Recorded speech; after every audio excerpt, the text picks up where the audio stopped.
Good morning and happy blessed Friday. I was thinking about fear um, and the huge role it can take and play in your life.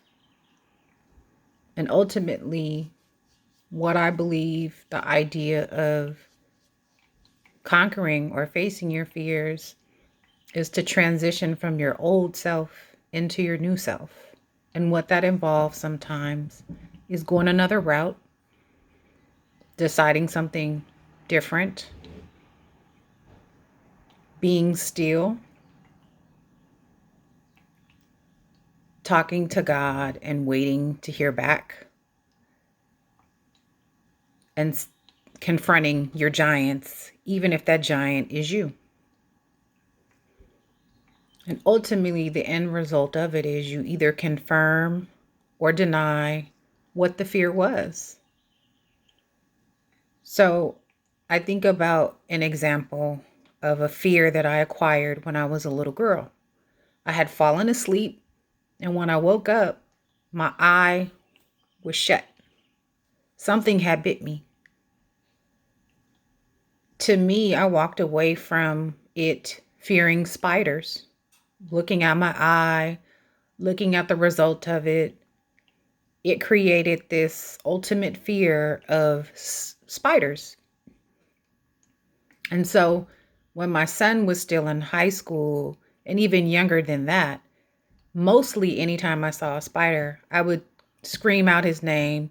He would come in and then he would look at me and say, "Mom." Right. That's pretty vulnerable to be fearful of something, particularly in front of your child, right? As a parent.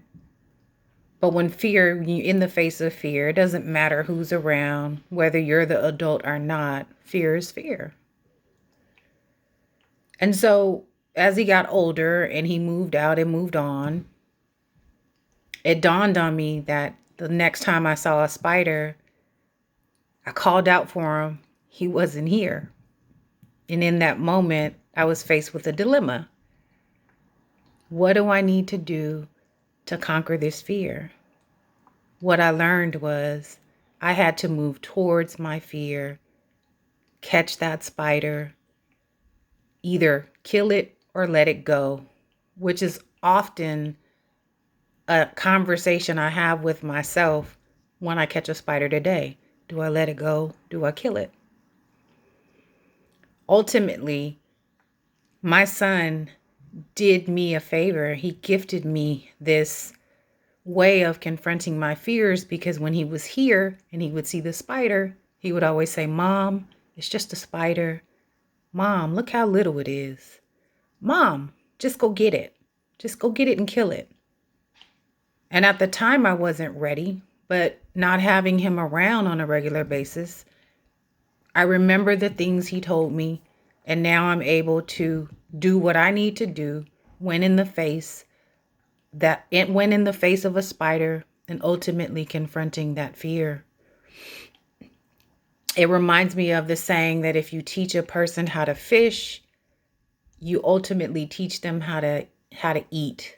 And maybe it doesn't go quite like that, but the point is, you teach someone how to fish, you give them a gift of fishing. Now they know how to get it themselves. If you teach a person how to conquer their fears, now they know how to face them, because they can now confirm or deny and understand the root cause. And I always think about it as uprooting things, right? That what's old and from the past, now you have time to sit and sift through your soil and uproot, dig out the roots, pull out the things that you find are relevant and serve a purpose. And the ones that you don't, you can now toss, throw it away, and even think about replanting things to grow. And so in my time of growth and facing my fears, I've learned not only can I do it, but also it's just a spider. Thank you for listening. I love you. Happy Blessed Friday.